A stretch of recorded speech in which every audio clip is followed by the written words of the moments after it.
Hello friend, स्वागत है आपका हमारे इस यूट्यूब परिवार में। तो आज हम जिस बुक के बारे में बात करने वाले हैं वो बहुत ही ज़्यादा जीवन से संबंधित होने वाली है। कभी कभी सिर्फ एक जिम्मेदारी लगती है, लेकिन जब आप किताब सही हो तो वो ज़िंदगी को भी बदल सकती है। यही हुआ है मनीष के साथ। मनीष एक 32 साल का लड़का है जो कि दिल्ली की भीड़ भाड़ वाली सड़कों पर थक चुका था। एक टिपिकल नौकरी, एक रूटीन जिंदगी, कोई एक्साइटमेंट नहीं, बस सुबह ऑफिस जाना, रात को घर आकर थक कर सो जाना। लेकिन अंदर से वो परेशान था। उसे लग रहा था कि उसकी लाइफ कहीं खो गई। उसके दोस्त अक्सर उसे समझाते थे, भाई कुछ चेंज कर लाइफ में, सीरियसली। लेकिन मनीष हंस कर टाल देता, अरे यार सब सही चल रहा है, अरे यार सभी सही चल रहा है, चिल करो। वह अपनी बात को कन्विंस करने के लिए इतना कॉन्फिडेंस दिखाता कि सामने वाला भी मान लेता। लेकिन असल में मनीष खुद कभी भी ऑनेस्ट नहीं था। एक दिन उसका मूड बहुत ऑफ था। उसने रैंडम अमेजन साइड टेबल पर रखा दिया। एक हफ्ते तक उसने टच भी नहीं किया। लेकिन फिर एक रात जब उसकी नींद नहीं आ रही थी तो वो उठकर बैठ गया। बाहर बारिश हो रही थी और उसे लगा शायद यही सही टाइम है।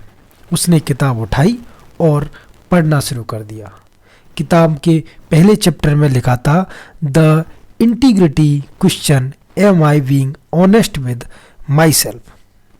क्या मैं खुद के साथ ऑनेस्ट हूँ? इतना वेट कैसे हो सकता है? मनीष ने इसे 3 बार पढ़ा।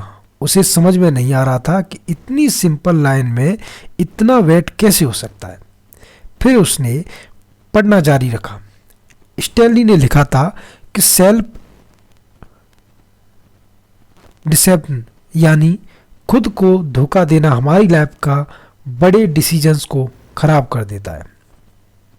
अक्सर वही बिलीव करते हैं जो हम बिलीव करना चाहते हैं, न कि जो सच है।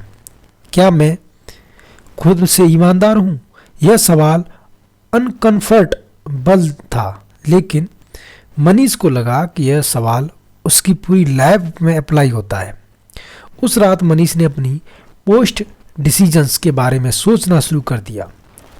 याद करने लगा कि कैसे उसने हर बार अपने दोस्त, परिवार, यहाँ तक कि खुद को भी कन्विंसली गर्लफ्रेंड को भी छोड़ा था। उसने सबको कहा था कि वह समझती नहीं थी मुझे, लेकिन सच तो यह था कि वह खुद इनसिक्योर था। उसे डर था कि वह रिलेशनशिप कहीं उसे वल्नरेबल ना बना दे। जब उसने अपनी जॉब बदली थी तो सबको कहा ग्रोथ अपॉर्चुनिटी चाहिए, लेकिन सच यह था कि वह अपने टॉक्सिक बॉस से भाग रहा था। ग्रोथ उसके लिए सेकेंडरी थी। उसने किताब को बंद किया और अपनी नोटबुक उठाई। उसने लिखा, what am I life to myself about. यह सवाल इतना सिंपल था, लेकिन जवाब देना उतना ही मुश्किल। उसने अपनी पेन उठाया, लेकिन पन्ना खाली रखा। फिर उसने लिखा, मैं खुद से झूठ बोलता हूँ, मैं ठीक हूँ। इतना लिखते ही उसे लगा जैसे उसने सीना हल्का सा हो गया। शायद पहली बार था जब उसने खुद के सामने एडमिट किया था कि सब कुछ ठीक नहीं है। अगली सुबह उसने फिर किताब पढ़ना शुरू किया। स्टैनली ने लिखा, अनकंफर्टेबल ट्रुथ को एक्सेप्ट करना पेनफुल हो सकता है, लेकिन यही डिसीजंस को सही दिशा में ले जाया जा सकता है। मनीष ने सोचा, क्या मैं रेडी हूँ सच में डील करने के लिए? उसने खुद से वादा किया कि वह हर डिसीजन लेने से पहले खुद से यह सवाल पूछेगा कि am I being honest with myself. उसने महसूस किया कि यह सिर्फ एक सवाल नहीं बल्कि एक मिरर था। और उसे पहली बार लगा कि शायद वह अपनी लाइफ का डायरेक्शन बदल सकता है। उसी दिन उसने अपनी ज़िंदगी के छोटे छोटे चॉइसेस को एनालाइज करना शुरू किया। जब उसकी माँ ने पूछा, तू वीकेंड पर घर क्यों नहीं आता, तो उसने झूठ नहीं बोला। पहले कहता था काम बहुत है, लेकिन इस बार उसने कहा, मुझे लगता है कि मैं अवॉइड कर रहा हूँ। जब उसने दोस्तों से पूछा, तू इतना रिजर्व क्यों हो गया है, तो उसने कहा, मुझे खुद नहीं पता, लेकिन मैं पता लगाना चाहता हूँ। उसका यह ऑनेस्ट एक्सपीरियंस धीरे धीरे उसकी लाइफ का हिस्सा बन गया। और फिर एक दिन उसने महसूस किया कि ऑनेस्ट सिर्फ खुद के लिए नहीं बल्कि दूसरों के लिए साथ भी ज़रूरी है। लेकिन यह सब इतना आसान नहीं था। हर बार जब वह खुद से सच बोलने की कोशिश करता तो एक डर सामने आ जाता। यह डर उसे रोकता था। जब कोई इनविजिबल चैन उसे खींच रही हो, उसे महसूस हुआ कि सिर्फ एक क्वेश्चन से ज़िंदगी बदलने वाली नहीं, उसे और गहराई में जाना होगा। उसने एक किताब को फिर से पढ़ना शुरू किया। शायद आगे के लेसन्स उसे डर से लड़ने में मदद कर सकें। कहानी की शुरुआत वहीं होती है जहां मनीष ने पहला लेसन ख़त्म किया था, जब वह ऑनेस्टी के सवाल को अपनी ज़िंदगी के प्रैक्टिकल अप्लाई करने की कोशिश कर रहा था। लेकिन कुछ दिनों बाद उसे एहसास हुआ कि सिर्फ सच बोलने से कुछ सॉल्व नहीं होगा। सच बोलना एक फाउंडेशन था, लेकिन उसे अभी समझ नहीं आ रहा था कि वह क्या करे। किताब का अगला चैप्टर था the legacy question, why to I what to tell. Manish ने जैसे ही इस टाइटल को पढ़ा, वह पल के लिए रुक गया। उसने अपनी कॉपी को SIP लिया और सोचा, स्टोरी मेरी लाइफ की स्टोरी क्या है। उसने चैप्टर पढ़ना शुरू किया। स्टैनली लिखते हैं कि हर डिसीजन हमारी लाइफ की स्टोरी का एक हिस्सा बनता है। वह कहते हैं कि जब भी कोई बड़ा या फिर छोटा डिसीजन लेना हो, उसे यह सोचना चाहिए कि हमें यह सोचना चाहिए कि वो डिसीजन हमारी कहानी में कैसा दिखेगा। मनीष ने एक गहरी सांस ली। उसने महसूस किया कि अगर आपकी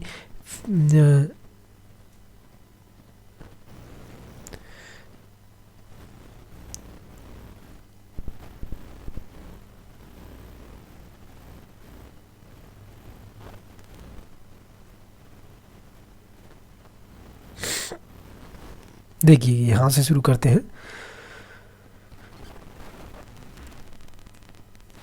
वह सिर्फ इमीडिएट प्रॉब्लम्स को सॉल्व करने के लिए छोटे छोटे गोल्स अचीव करने में लगा रहता था, लेकिन लॉन्ग टर्म इम्पैक्ट, लेगासी, यह शब्द तो उसकी डिक्शनरी में था ही नहीं। किताब के इस हिस्से को पढ़ने के बाद उसने अपनी नोटबुक पर फिर से खोली। उसने खुद से लिखा, what story I am telling right now. और जैसे ही उसने यह लिखा, उसे याद आने लगा कि उसकी कहानी कितनी बेहतरीन है। कॉलेज के दिनों में जब उसके दोस्तों ने स्टार्टअप शुरू किया था, तो वह उनके साथ जुड़ना चाहता था, लेकिन उसने खुद को कन्वेंशनली ज़्यादा इम्पोर्टेंट, उसने सिक्योर जॉब को चुना। पर जब वह उन दोस्तों की सक्सेस देखता था, तो उसको लगता था कि उसने शायद अपनी कहानी का सबसे एडवेंचरस चैप्टर मिस कर दिया। फिर उसे अपनी फैमिली याद आई। उसके पापा अक्सर उससे कहते थे, कुछ ऐसा करो कि लोग तुम्हें नाम याद रखें। मनीष हर बार हंसकर कहता, अरे पापा, सब ठीक है, लाइफ को इतनी सीरियस नहीं लेना। लेकिन अब उसे एहसास हुआ कि शायद खुद को कन्विंस कर रहा था। उसके खुद में एक और सवाल पूछा कि what story study do I want to tell 10 years. इस साल ने अजीब सा अनकंफर्टेबल कर दिया। उसने कभी अपनी लाइफ को इतना आगे तक नहीं सोचा था। उस दिन शाम को उसने एक पार्क में जाकर वॉकर कि वहाँ एक तरफ अपनी जिंदगी में बिजी थे। कोई जॉब कर रहा था, कोई अपने बच्चों के साथ खेल रहा था। मनीष उन सबको ऑब्जर्व कर रहा था। उसे लगा उसने हर किसी की एक स्टोरी में मेरी क्या है। वह अपनी कहानी का स्ट्रक्चर बनाने की कोशिश करने लगा। उसे लगा कि हर अच्छी कहानी के 3 पार्ट्स होते हैं, एक अच्छा स्टार्ट्स, कुछ कॉन्फिडेंट और फिर एक मीनिंगफुल कंक्लूजन। उसने सोचा, क्या मेरी कहानी में मीनिंग है या बस एक बोरिंग जिंदगी में जॉब और रैंडम एक्सक्यूज की सीरीज है। किताब में आगे स्टैनली ने लिखा कि हमें निर्णय ऐसे लेने चाहिए जो हमारी वैल्यू हो, इच्छित हो, परिणामों के साथ संरेख हो। मनीष को महसूस हुआ कि उसकी जो निर्णय हैं अक्सर अल्पकालिक सुविधाओं के लिए होते हैं, न कि किसी बड़ी पिक्चर को ध्यान में रखकर। जब उसके एक्शन लेना होता था तो उसने अपने छोटे छोटे डिसीजन को लेगेसी पर्सपेक्टिव से देखना शुरू किया। जब उसके दोस्त ने उससे पूछा, तू वीकेंड पर तो मुझे लिखना सीखा होगा, कि एक दिन ऑफिस में उसका बॉस उसके किसी प्रोजेक्ट पर जल्दी डिवीजन लेने को कह रहा था। मनीष को लगा कि डिवीजन सही नहीं है, लेकिन बॉस की प्रेशर उससे पहले कभी नहीं किया। लेकिन इस बार उसने रुककर खुद को पूछा, क्या मैं यह डिसीजन अपनी कहानी का हिस्सा बनना चाहता हूँ। उसने पोलाइट मना कर दिया। सरप्राइजिंग बॉस ने उसकी बात मानी। मनीष अब अपने हर छोटे छोटे चॉइस को अपनी कहानी के कंटेक्स्ट में देखने लगा, लेकिन यह इतना स्मूथ नहीं था। कुछ चॉइस बहुत चैलेंज की थी। एक बार उसकी पुरानी गर्लफ्रेंड ने उसे कॉल किया और वह दोनों अलग हो गए थे, लेकिन वह कॉल उसकी ज़िंदगी में नया कंफर्ट लेकर आया। उसने सोचा, अगर मैं उससे फिर से बात करना शुरू करूं तो मैं क्या यह मेरी कहानी को बेहतर बनाएगा या फिर इसे कॉम्प्लिकेटेड कर देगा। उसने खुद से पूछा, what story do I want to tell about this. और यह सवाल पूछने के बाद उसने धीरे धीरे उससे दूर रहने का फैसला किया। मनीष को अब यह समझ आने लगा था कि डिसीजन सिर्फ एक्शंस नहीं, वो हमारी ज़िंदगी को स्क्रिप्ट करते हैं। अगर स्क्रिप्ट बोरिंग है या फिर मैसी लग रही है तो उसे चेंज करने का कंट्रोल हमारे पास है। लेकिन फिर भी कई सवाल थे जिनके जवाब उसके पास नहीं मिल रहे थे, जैसे क्या मैं सही डायरेक्शन में जा रहा हूँ, क्या मैं खुद को सही चॉइस में ले जा रहा हूँ। उसकी किताब का अगला चैप्टर खोलने का फैसला किया। उसने सोचा, शायद अगला सवाल मेरी उस उलझन का जवाब दे सके। मनीष की ज़िंदगी धीरे धीरे बदल रही थी। वह छोटी छोटी डिसीजंस को ज़्यादा कन्विंसली लेने की कोशिश कर रहा था। Am I being honest with myself, क्या कहानी में मैं सुनना चाहता हूँ, जैसे सवाल उसकी ज़िंदगी में गाइड पोस्ट की तरह काम करने लगे। लेकिन बदलाव की यह जर्नी इतनी भी स्मूथ नहीं थी। एक दिन जब वह ऑफिस से लौट रहा था तो उसे एक पुराना दोस्त सिद्धार्थ का कॉल आया। सिद्धार्थ ने उसे बताया कि वह एक नया बिजनेस वेंचर शुरू करना चाहता है, कि मनीष उसे इन्वेस्ट करे। और मनीष ये आइडिया अच्छा लगा, लेकिन उसके अंदर एक हल्की सी अनीज भी थी। उसे समझ नहीं आ रहा था कि वह हाँ करे या फिर ना। रात मनीष ने किताब का अगला चैप्टर पढ़ने का फैसला किया। चैप्टर का टाइटल था the conscientious questions is the attention that deserves my attention. Manish ने इस लाइन को पढ़ा और तुरंत उसने अपनी करंट सिचुएशन याद आई। उसने सोचा, क्या मेरी इस हल्की सी अनीज का मतलब कुछ हो सकता है। स्टैनली ने एक चैप्टर में लिखा था कि जब किसी डिसीजन को लेकर टेंशन या फिर डिस्कम्फर्ट हो तो उसे नज़रअंदाज नहीं करना चाहिए। यह टेंशन हमारे कॉन्शियस यानी हमारी अंतरात्मा की आवाज़ हो सकती है। कई बार हम वॉइस को दबाने की कोशिश करते हैं, लेकिन यह वही मोमेंट होता है जब हमें पॉज लेना होता है। मनीष ने अपनी नोटबुक निकाली और लिखा, why do I feel any white invest in Siddharth business का। कुछ देर तक ब्लैक पेज को देखता है। फिर उसने धीरे धीरे लिखा, what if the business fails, do I trust Siddharth judgement. Completely उसने महसूस किया कि उसके अंदर यह सवाल पहले से मौजूद था, लेकिन वह कन्वेंशली उसे नज़रअंदाज कर रहा था।